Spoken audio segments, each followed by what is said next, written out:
Part 2. The relation of spirit to matter, and of the soul to the body and man. Quote 1. Judge not according to the appearance, but judge righteous judgment. Quote 2. My sensations are in myself, not in the object, for I am myself, and not the object. I am conscious only of myself and of my own state, not of the state of the object. If there is a consciousness of the object, that consciousness is, certainly, neither sensation nor perception, thus much is clear. Chapter 1. Matter has no existence independent of mind or spirit. The doctrine of Bishop Berkeley, contained in his treatise concerning the principles of human knowledge, published in the year 1710, that all we know of matter is its power of making certain impressions upon our minds through the senses, and that what we call the properties of matter, as color, hardness, extension, form, taste, smell, etc., are ideas in the mind alone, and without a mind to perceive them could have no existence, has never been successfully combated. It has been met with ridicule, and coxcombs have vanquished Berkeley with a grin, but have never refuted him. When Berkeley denied the existence of matter and an external world independent of a perceiving mind, he meant by matter that unknown substratum the existence of which Locke and the sensualist philosophers of his school had declared to be a necessary inference from our knowledge of qualities, but the nature of which must forever remain unknown to us. Philosophers had assumed the existence of a material substance, a noumenon, as it was called, which underlies all phenomena or sensible appearances, a substratum supporting all qualities, an unknown something in which all accidents inhere, like plants in the soil. Berkeley very properly and logically rejected the idea of this unknown substance, this incomprehensible somewhat, as a thing not provable by our senses, and he replaced it by a known cause, a spiritual substance. The existence of this substratum in which all the properties of matter were supposed to inhere, and from which they arise, is confessedly unknown and unknowable, and hence is a fiction, a baseless hypothesis. Said Berkeley, if by matter you understand that which is seen, felt, tasted, and touched, then I say matter exists. I am as firm a believer in its existence as anyone can be, and herein I agree with the vulgar. If, on the contrary, you understand by matter that occult substratum which is not felt, not tasted, and not touched, that of which the senses do not and cannot inform you, then I say I believe not in the existence of matter. And herein I differ from the philosophers and agree with the vulgar. Take from any material object all its sensible properties, or what the mind alone perceives in itself, and what have you left? The thing to you has no existence and is annihilated. There is nothing left that can be an object of knowledge, or of which we can form an idea. Matter has the root of its being in mind, and without this it has no existence. That which is not perceived is all the same as that which has no existence, and the mind can perceive nothing but ideas in itself.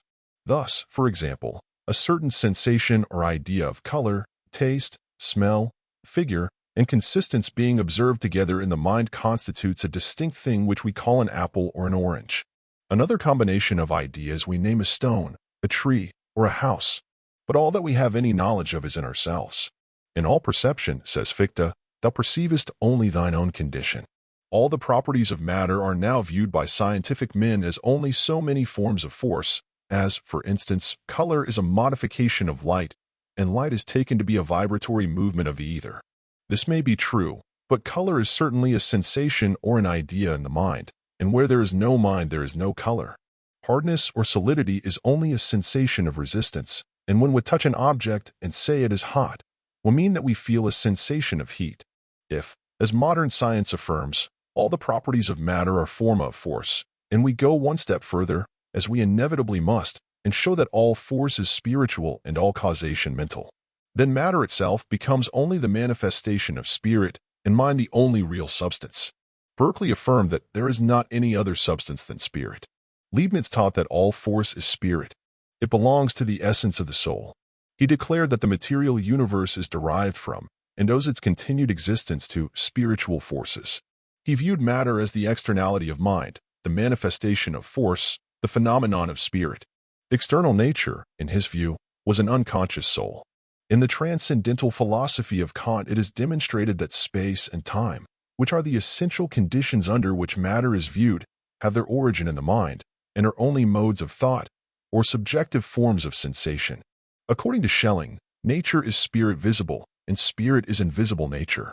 Oersted very truly remarks, all matter is more nearly related to spirit than we generally imagine. Swedenborg viewed the external world as the ultimation of the spiritual universe. The natural world, with all its objects of beauty and grandeur, is the outside boundary of an interior spiritual realm, the point where the wave of creative influx proceeding from the central life terminates or is stayed. Accordingly, every object in nature corresponds or answers to something in the spiritual world, and to which it sustains the perpetual relation of an effect to a cause. Matter in all its forms is only spirit made visible to the sensuous range of the mind, or the space-creating power of the soul. All material things are the counterparts of spiritual entities, and together they constitute an undivided and indivisible whole. This doctrine was applied by the great spiritual philosopher to the human body, which was viewed by him as the form or outside boundary of the mind, the counterpart of the spirit, and having no independent existence of its own. It was the constant creation of the soul and was an outward response to its internal states. Spirit, or mind, is the only substance, or is that, as the word signifies, which is the underlying reality of all material things. Mind and matter sustain the necessary relation of substance and form. These are always connected in thought. Every substance must be manifested and conceived of as a form. Substance without a form would have no real existence, but would be an ideal entity. Matter is the form of spirit, or that which gives it a definite limitation in space. The mind or spirit is the substance or underlying reality of the body, and as every change in a substance necessitates a modification of its form or external manifestation, so a change of mental state is followed by a corresponding alteration of the bodily condition, either in the direction of health or disease. Swedenborg makes a distinction between substance and matter, and this is of great importance in philosophy. Lai, like Spinoza, uses words with almost mathematical exactness of meaning. He employs the term substance in its etymological sense as that which is the spiritual basis, the underlying reality of things. Substantial things, he affirms, are the primitives of material things, and differ from them as the spiritual from the natural, the prior from the posterior, or, in other words, as a cause from an effect.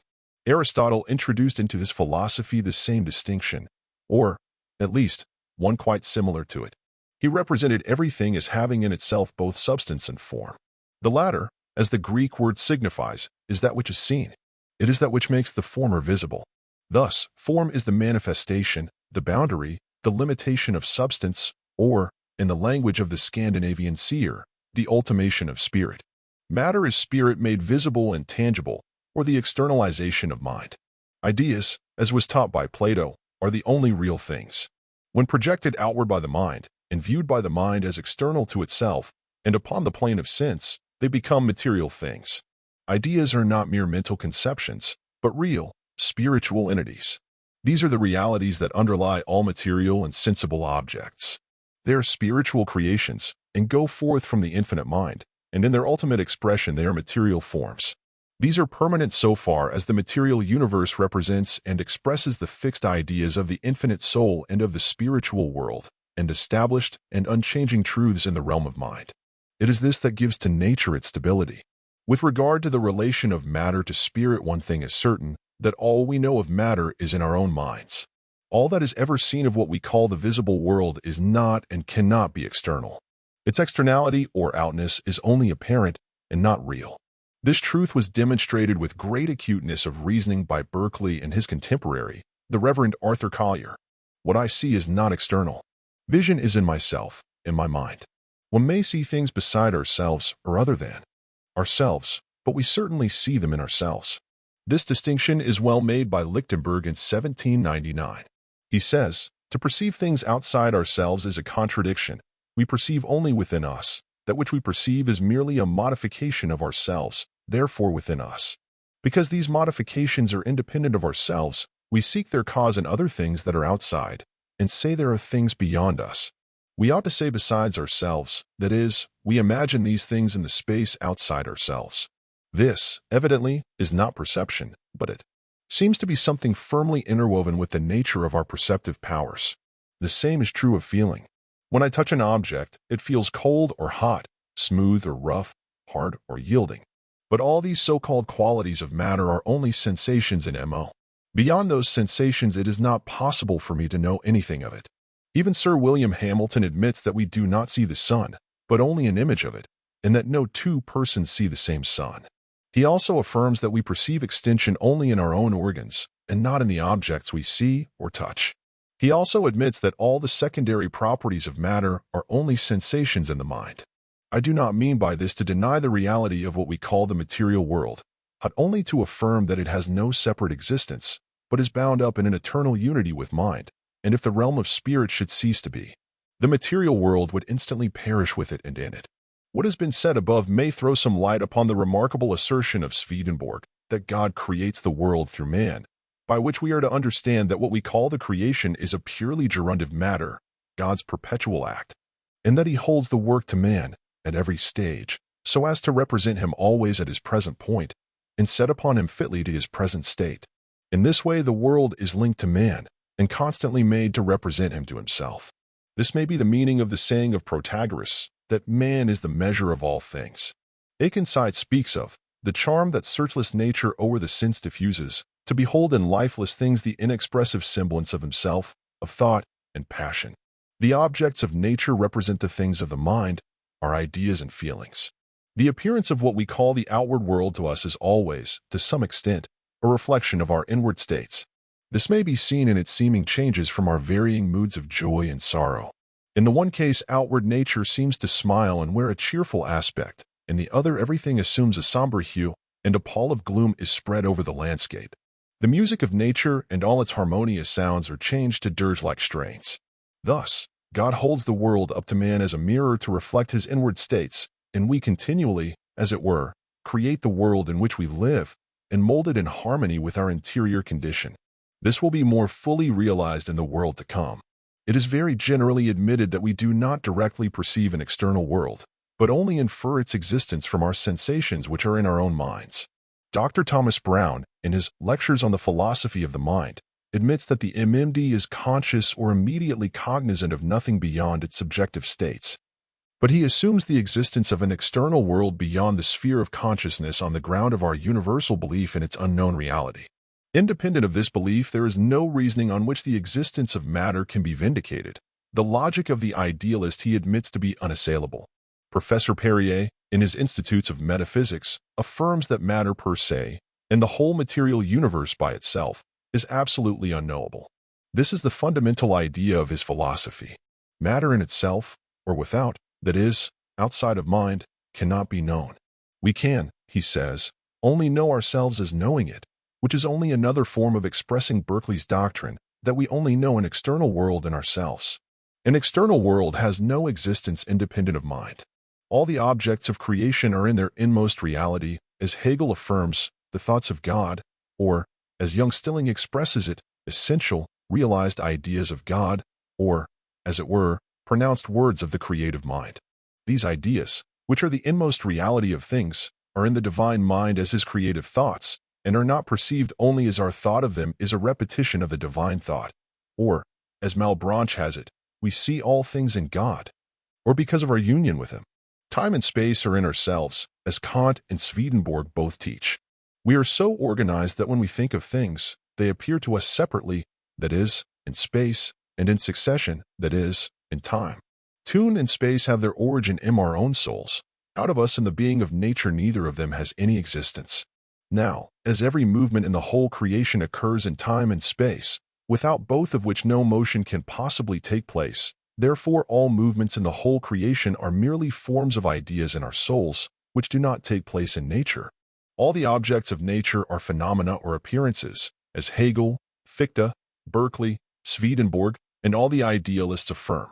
By this we do not mean that they are an empty show, but that the appearance does not stand on its own feet, and has its being not in itself but in something else of which it is a form of manifestation. God, who is the universal life, when he lends existence to the passing stages of the show in himself, may be described as the goodness that creates the world.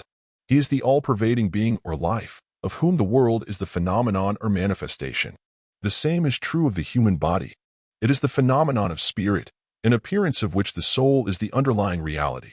With regard to the immediate consciousness of external things, taught by Descartes, Jacobi, Sir William Hamilton, and some others, Hegel truly says that nothing more can be meant by it than the consciousness of certain sensations. To have such a thing is the slightest of all cognitions, and the only thing worth knowing about it is that such an immediate consciousness of external things is an error and a delusion, the sensible world being altogether void of truth. That the being of these external things is accidental and passes away as a show, and they are characterized by having an existence which is separable from their essence and notion. On this subject, J.S. Mill remarks, matter may be defined a permanent possibility of sensation. If I am asked whether I believe in matter, I ask whether the questioner accepts this definition of it. If he does, I believe in matter, and so do all Berkeleyans. In any other sense than this I do not. But I affirm with confidence that this conception of matter includes the whole meaning attached to it by the common world, apart from philosophical and sometimes theological theories.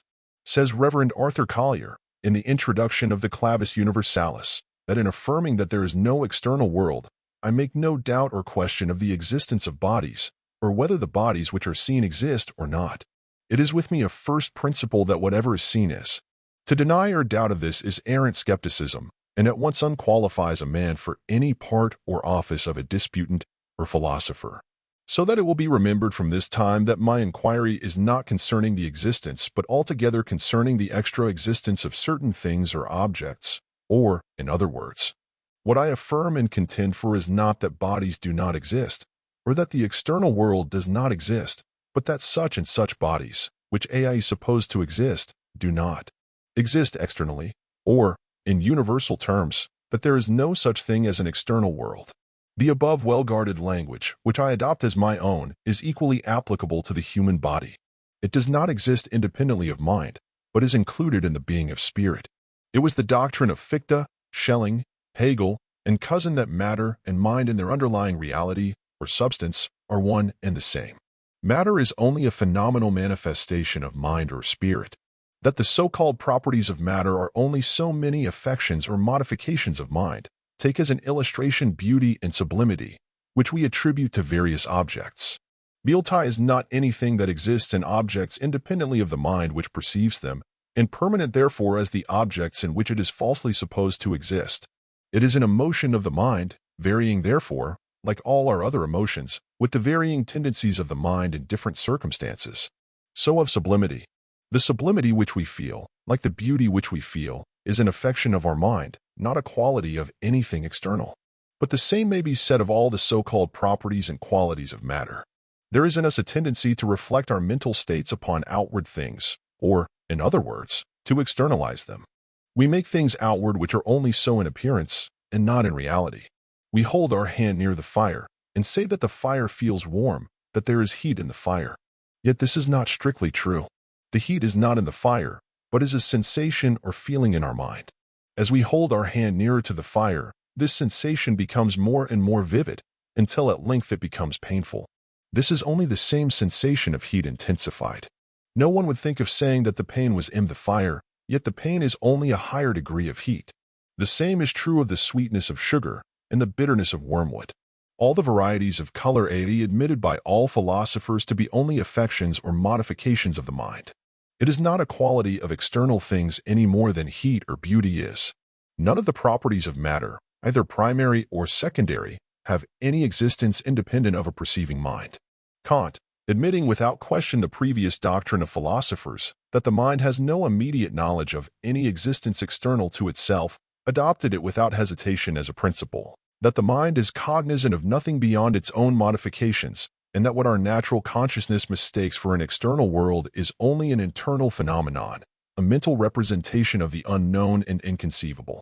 After admitting this, his attempt to demonstrate the existence of an unknown external world is universally admitted to have been a signal failure. Every attempt to prove the existence of anything in matter that does not exist in mind, or that does not coexist with it, or that can have an existence independent of a perceiving mind, must forever be a failure. Reid's attempt to refute Berkeley made me a convert to idealism more than 20 years ago. In all my reading and study of mental philosophy, I have never found anything that could weaken the force of Berkeley's reasoning. His position is logically impregnable. I fail to see the truth of Sir William Hamilton's theory of the duality of consciousness, or that in every state of perception by the senses we are conscious of two things, the ego and the non-ego, or that which is myself and that which is not myself. I know not how it may be with others. But for myself, I can affirm that in every act of sensation I am conscious only of the sensation itself and of an idea, both of which are in myself, that is, in my mind. I may believe that something exists besides myself, but I am conscious only of my own mental states and acts, for consciousness is the cognition of what transpires within my own mind. I may believe that there is such a place as London, or Paris, or Calcutta, but am not conscious of the existence of either one of them. The same is true of an external world, of which those cities are a part. All the properties of matter, and beside those properties we know nothing of it, are as certainly modifications or phenomena of mind as are memory and imagination. With regard to all the objects of nature, Berkeley affirms that their being consists in being perceived. He says, some truths there are so near and obvious to the mind that a man need only open his eyes to see them. Such I take this important one to be, viz., that all the choir of heaven and furniture of the earth, in a word, all those bodies which compose the mighty frame of the world, have not any subsistence without a mind, that their being is to be perceived or known. That consequently, so long as they are not actually perceived by me, or do not exist in my mind, or that of any other created spirit, they must either have no existence at all, or else subsist in the mind of some eternal spirit, it being perfectly unintelligible and involving all the absurdity of abstraction, to attribute to any single part of them an existence independent of a spirit, to be convinced of which the reader need only reflect and try to separate in his thoughts the being of a sensible thing from its being perceived.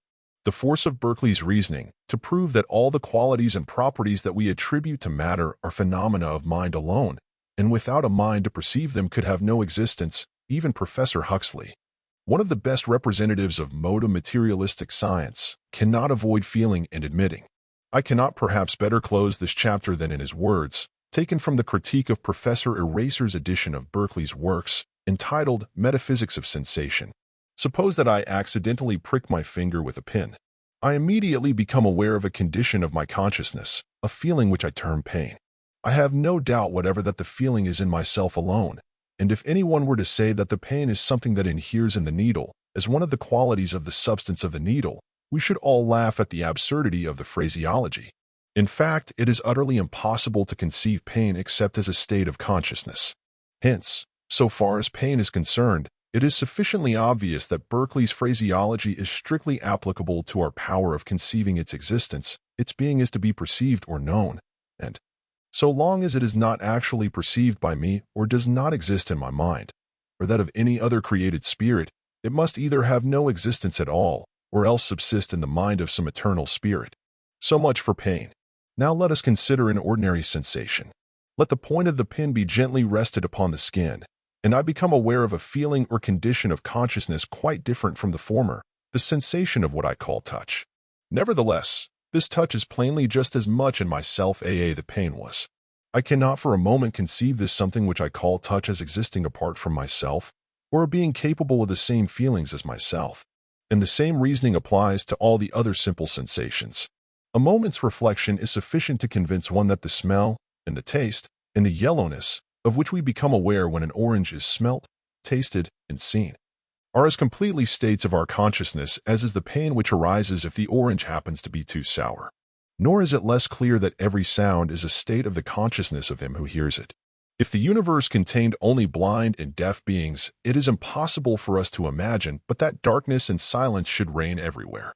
It is undoubtedly true, then, of all simple sensations that, as Berkeley says, their being is to be perceived or known, but that which perceives or knows is mind or spirit, and, therefore, that knowledge which the senses give us is, after all, a knowledge of spiritual phenomena.